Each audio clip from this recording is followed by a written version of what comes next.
that guided the conversation. I will say that these interviews were very rich in the feedback that we received. I hand selected the people to be interviewed across the college, from faculty to support to administrators to associate deans to program coordinators. And the reason I hand selected the panel of interviews was I knew the people that were PLAR champions. I knew the people that had consistently broken our policy, maybe not knowing that they did so. And I knew the people that had expressed concerns to me about gaps in some of our processes and our documentation. So I wanted to make sure that we were really looking at a wide range of feedback that was received through the interview process. So it was very important for us to look at the feedback and to review it to identify the barriers and opportunities for improvement. And there were a lot of clear trends that were developed through the interview process. And some of them highlighted back to our environmental scan as well, so we could see the correlation between the two. After the interviews were completed, and I will say they were done on Zoom, so they're one-to-one interviews with our project consultants and the participant. Everybody participated openly, provided great feedback. The interviews were transcribed and cleaned for clarity so that we could get to the next step of our research. From the environmental scan and the research and the interviews, we then completed a gap analysis. And the purpose of this was really to identify the discrepancies between the current state at Fanshawe College and our future state, of which I proposed in the ONCAT application. What was very interesting to me is when I put this application together, I had some ideas of what I wanted to happen.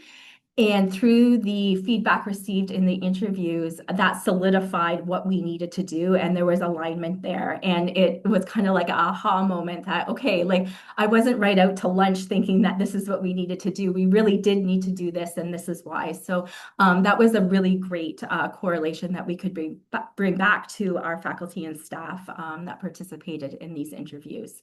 We highlighted key areas for improvement, and then it also provided some strategic direction for development and implementation. So our method was, again, our interviews that were transcribed, themes were applied to all of the interviews so that we could analyze them. And then recommendations extracted from each of the interview were also grouped into themes. So we could say, okay, for this theme, this is what we need to do, and this is how we need to do it. So to give you a little bit of an idea, these are the key themes that came out of the interview, which again were aligned with our environmental scan.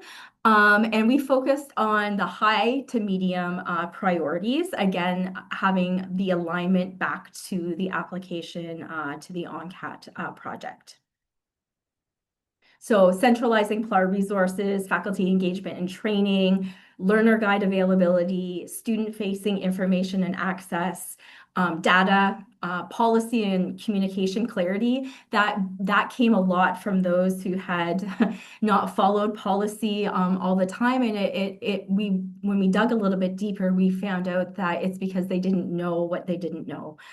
So we thought, okay, we need to educate everybody on what the policy is, the timelines around the policy, and the implementation of how we ensure that students are successful based on the processes and timelines in that document.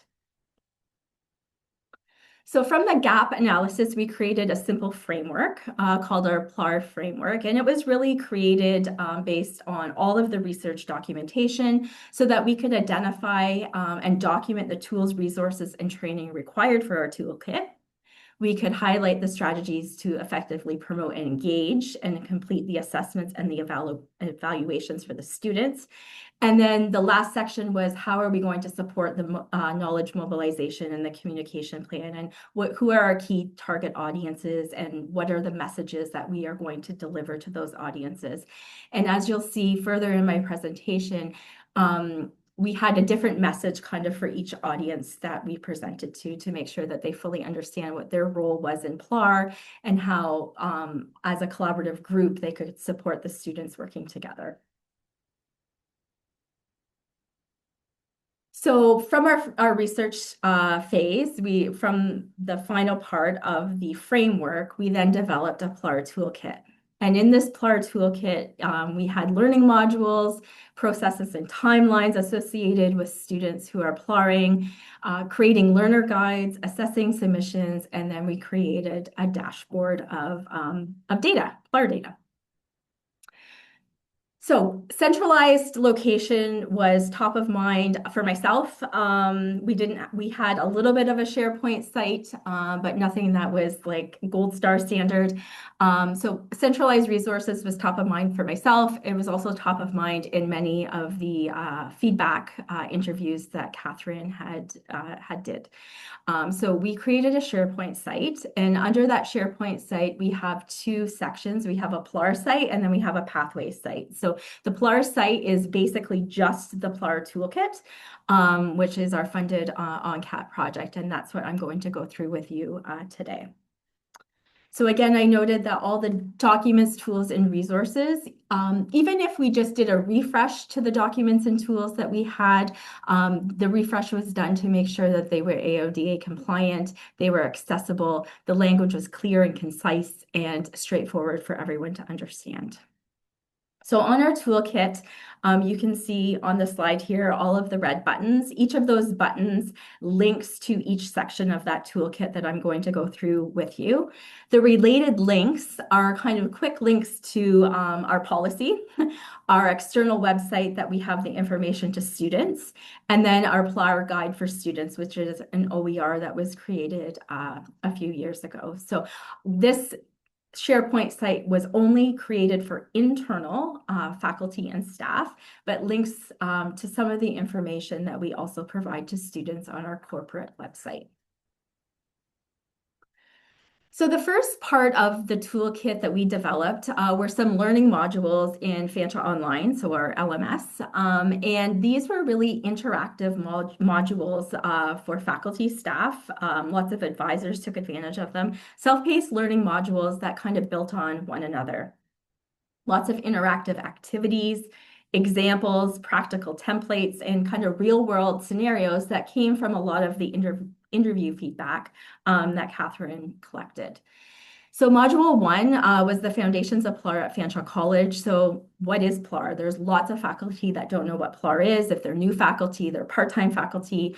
It's important for them to understand what PLAR is, why it matters, and how it's different from other credit pathways that we offer at Fanshawe College, as well as what is your role in PLAR. So if you're a faculty member, your role in PLAR is going to be very different than somebody who works in the admissions and pathway advisor role, or somebody who works in my department in quality partnerships and kind of oversees the entire PLAR policy and portfolio.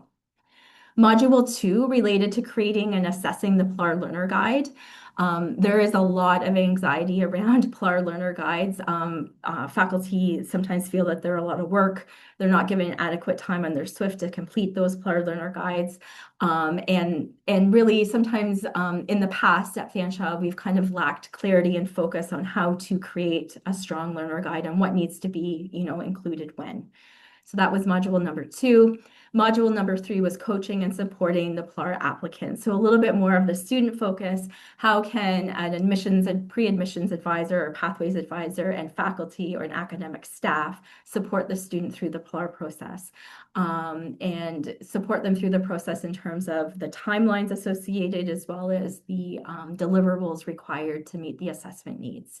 So this is a self-learning module through Fanshawe Online, and we've had many requests from many different faculty areas requesting access to complete this information. So having those interactive activities that say, for example, how would you assess a student in this situation if they haven't had X number of years of experience, or would you create a challenge exam or prefer a learner or a portfolio for this type of experience? Having those real life experiences where faculty can stop and think about what they would do, provide their information, provide their input, and then have a response come back to them through FOL has been very helpful in understanding the PLAR process and the benefits and the opportunities that are available for both faculty and students.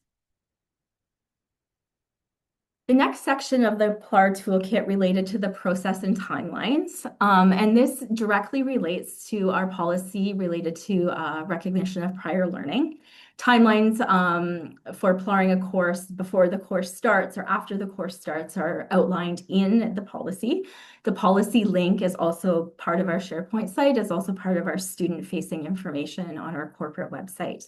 But we really felt that it was important that faculty and academic staff understood the PLAR process from the beginning to the end, because most of the time they meet the students, in the assessment portion of it in step number 4. And we really thought they need to see the big picture. If a student just wants to talk about an opportunity that maybe they felt that they had enough experience to PLAR this course, we wanted the faculty to be supported, to be able to have those conversations with the students and be able to clearly identify what the next steps would be in the process.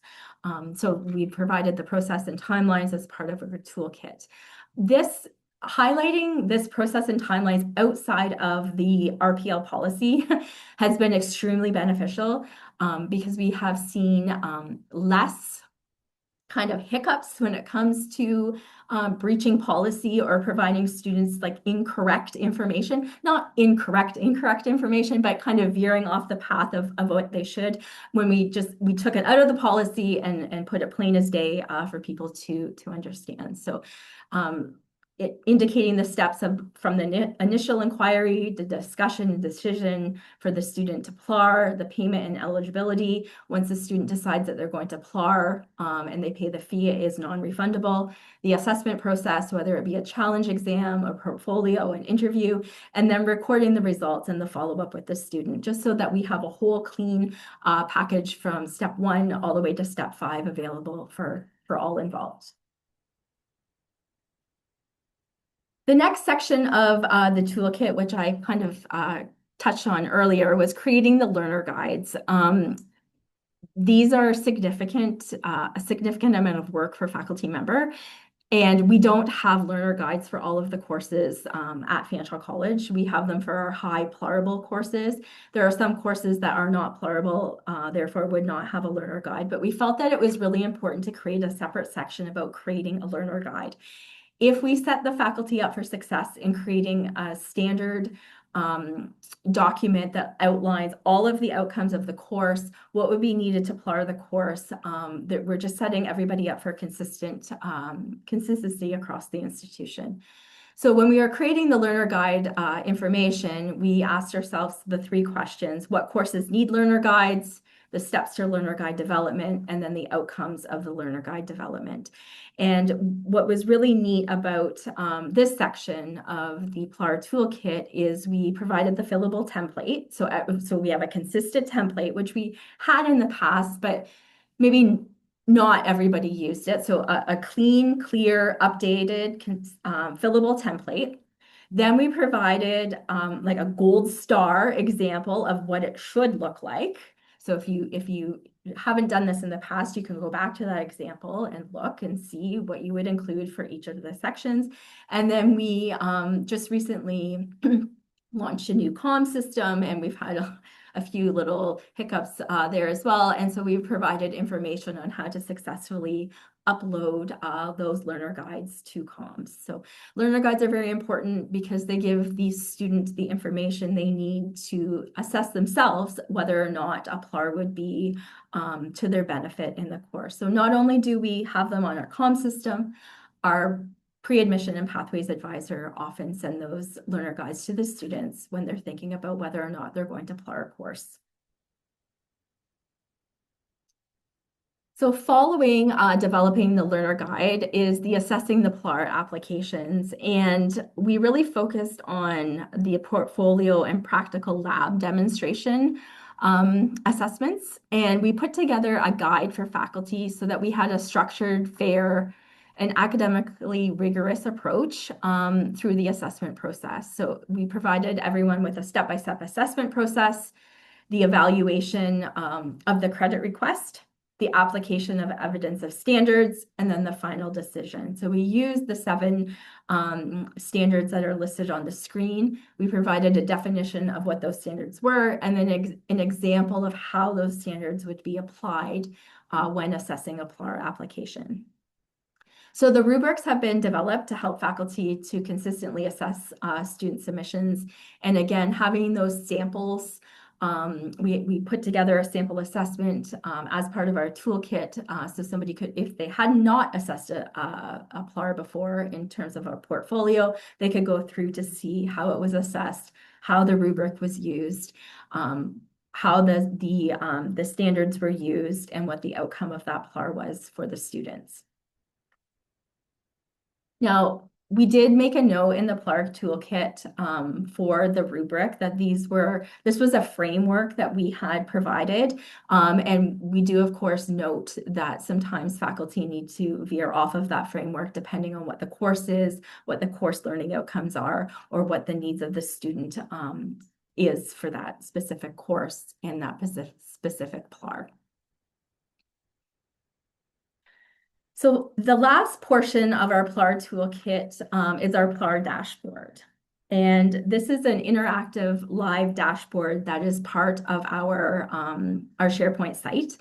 When students connect with the pre-admissions advisors at Fanshawe College, excuse me, they collect data on all of our PLAR applications and follow the student through all of the conversations that they have, and if they are going to PLAR the course, if they're successful in PLARing the course, and all of those things. So that data that the advising center collects is kind of the meat and potatoes of this PLAR dashboard. And the data for this dashboard will be updated at the end of every academic year. And it allows anybody to see where our high PLAR courses are. It also allows academics to kind of plan to see if there's trends in terms of what courses are seeing a rise in PLAR.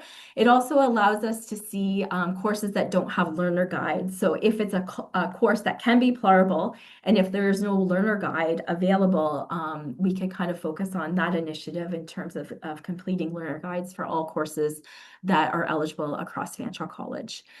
We have some filters that you can use: academic year, lead school, course code, the program, student program, the evaluation type. So we track by what kind of PLAR it is, if it's an assess or a portfolio, a challenge exam, an interview, domestic or international students, the results. So how many PLAR applications do we have and how many are successful?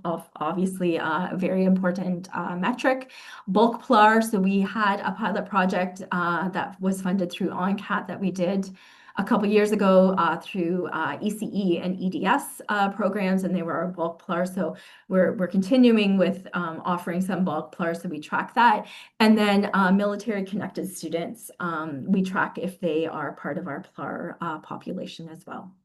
So in the past, we would have this clunky spreadsheet, and if academic schools wanted PLAR data, they would email us and we would have to filter and do all sorts of things to send it back to them. Now this is a self-service tool on our PLAR toolkit. Does anybody are there any questions so far? Okay. Oh, we do have one from Trisha Bonner. I do have one, just that you mentioned, and you may have said this and I missed it, but you mentioned that people became more familiar with the relevant policy. People, and by people I mean institutional staff and faculty. They became more familiar with the policy because it was all laid out there in the toolkit. Surprise, surprise, they don't read the policies. We all know that. Yes. You put it in a fancy toolkit and there it is, which is great. I wanted to know if making this toolkit was that an occasion also to revisit the policy? Did you make any changes to the PLAR policy because of this work, or you just took the policy as it was? We took the policy as it was because it's not up for renewal and there was no need to change the policy. Right, okay. The need was pulling out the information from the policy to put it in front of everybody to say, here's the process, here are the steps, here are the timelines, here's what you can and cannot do. And so I think by doing that and making it its own section in the toolkit has decreased the amount of violations that we have seen against the policy. But in terms of like changing the policy, no, we didn't. Okay, just curious. Thank you. I'm gonna allow Trisha Yes. to speak. She has a question. I was just trying to type it in. Thanks, Meryl. So Christine, my question's more about the learner guide. We have is it faculty focused or student focused? I guess is my first part of my question. And what is is that the actual guide to the assessment that the students would be Yes. completing? So it outlines the details, what they have to do, those types of things. Yes, so the excuse me, the learner guide is student focused, created by the Okay. faculty for that course. It outlines all of the course information as it would tied back to the course outline, and then outlines what the student would need to do to complete the assessment. Okay. And are faculty, I'm assuming that takes a fair bit of time. Are faculty compensated for that time, or is that just an expectation around all of that? Faculty have been in the past compensated to create learner guides, and we're hoping, well, I know that providing a clearer, easier template to work with and an example will decrease that time significantly for faculty who have to create a learner guide kind of, I'm going to say, like on the spot. Most of our high PLARable courses already have learner guides, and they're tweaked based on if there's a significant change to the course outline or course learning outcomes. But it would be for those courses that don't have a learner guide and we want somebody to PLAR. But in terms of the timing, how long it takes a faculty, I don't know how long it takes for them to create. But I do know this new streamlined process will help the time commitment significantly. Perfect. Seeing there are two other questions that have come in via our Q&A part. Okay. So one of them is, I just put in the chat, where is it? Can prospective applicants complete a full assessment? That's one of her questions, this person's questions. Do they pay, it was anonymous. Do they pay a PLAR application fee if they are not registered at Fanshawe? So the first question was, can prospective applicants complete a full assessment, and do they pay a PLAR application if they're not registered at Fanshawe? And then after that, there's another question from Simon. Okay, I'll answer that one first. So yes and yes. We have two sets of timelines in our policy. We have a set of timelines to PLAR before the course starts. And then we have set of timelines to PLAR if you are currently registered in the course, and say you're in that course and you're thinking, oh my gosh, like I have 15 years experience in this field. I don't need to be taking this course. I need to PLAR it. You need to PLAR it within the first 10, start the PLAR application within the first 10 days of the course. But yes, if you are not a student of Fanshawe College, you can PLAR a course, or 2 or 3, depending on what your experiences is. And there is a PLAR fee of $105, regardless if you're going to be a student or if you're a current student of Fanshawe. And even if you want to PLAR 8 courses, it's still $105. Unless you do a bulk PLAR, it's $750. So a bulk PLAR is $750. The other question is about the learner guide. Do you use a rubric to determine if a learner guide is approved? So it would be, as long as they follow the template that we have and it's following the course learning outcomes and the course outline, then it goes through, the faculty creates it, and then it goes through approval at the academic school level before it's uploaded to comms and then available for students through the advising center. Oh, and I missed a few questions in the chat. This is amazing, Christine. It's from someone. Alexander Bursey. What platform was used to create the dashboard? So Excel was used to create the dashboard. We wanted to use Power BI, and we don't have enough licenses across the college to do so. So we had to pivot to Excel. Going forward in a few years, we hope to create Power BI where there'll be some more interactive reporting, but right now it's Excel.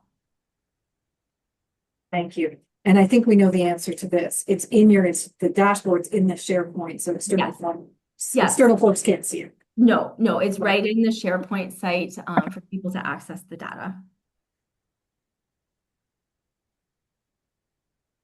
Okay. Great. I think that's it for the moment. Questions? Okay, perfect.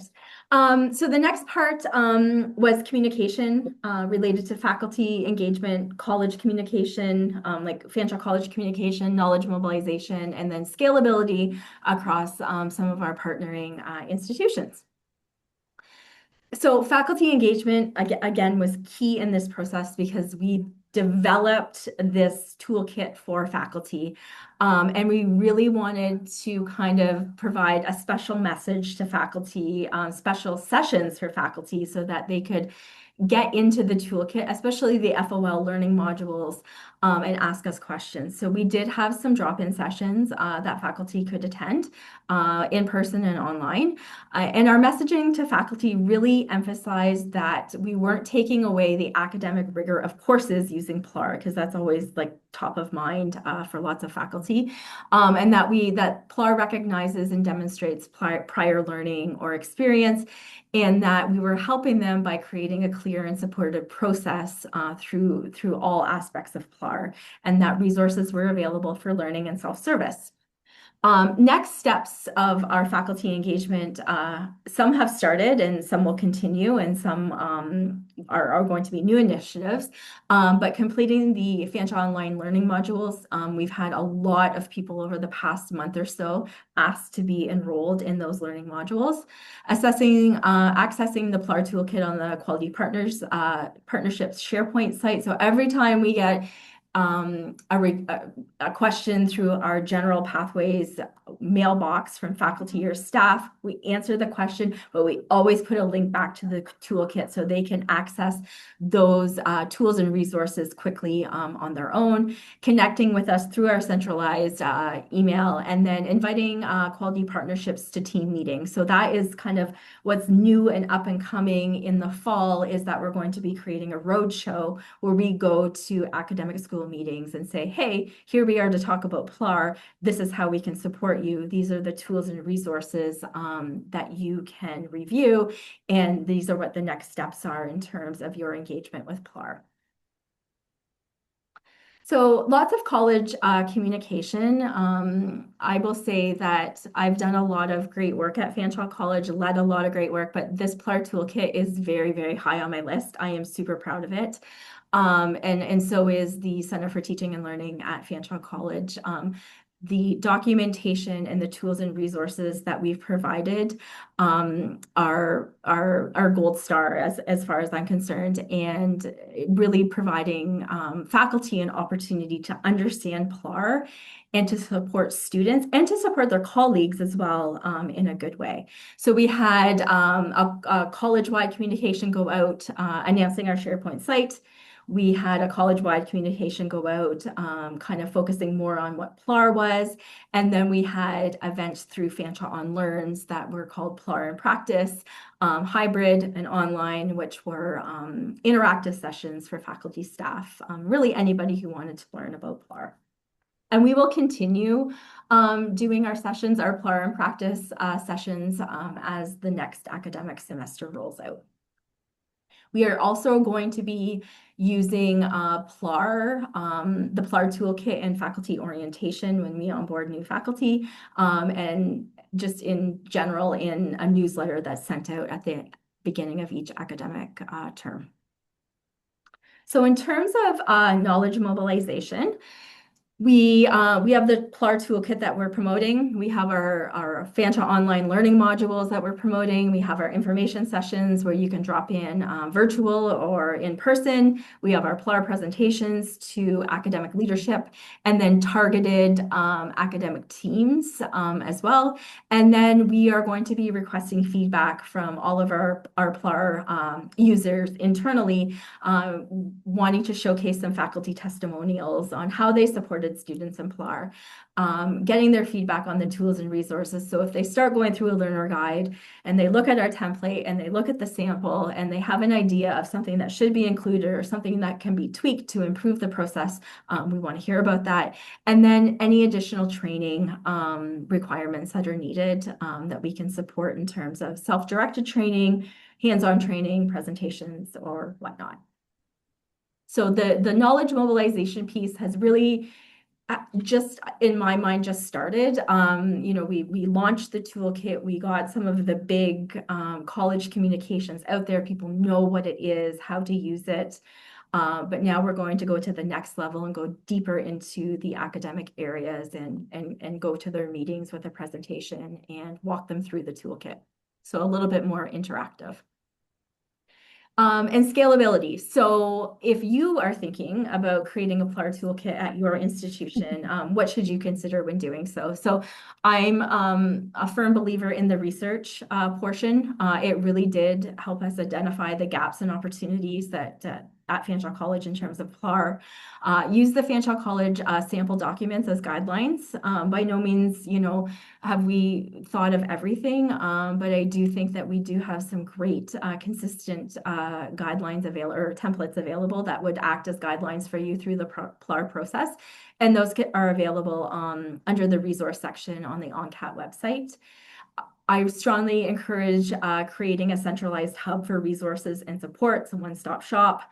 Create a communication and knowledge mobilization plan, and then share best practices through any kind of provincial working groups. So I'm on the CRALO RPL working group, and I can say that the information and the knowledge and best practices and the things that didn't go right too that have been shared across that group have been very beneficial. And when we were identifying the opportunities and the gaps in our PLAR processes at Fanshawe College.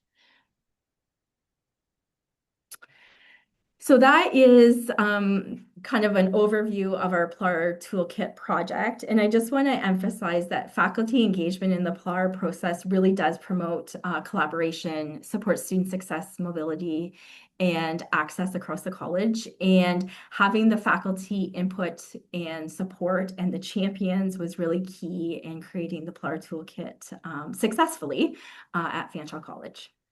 So I'm happy to take any questions.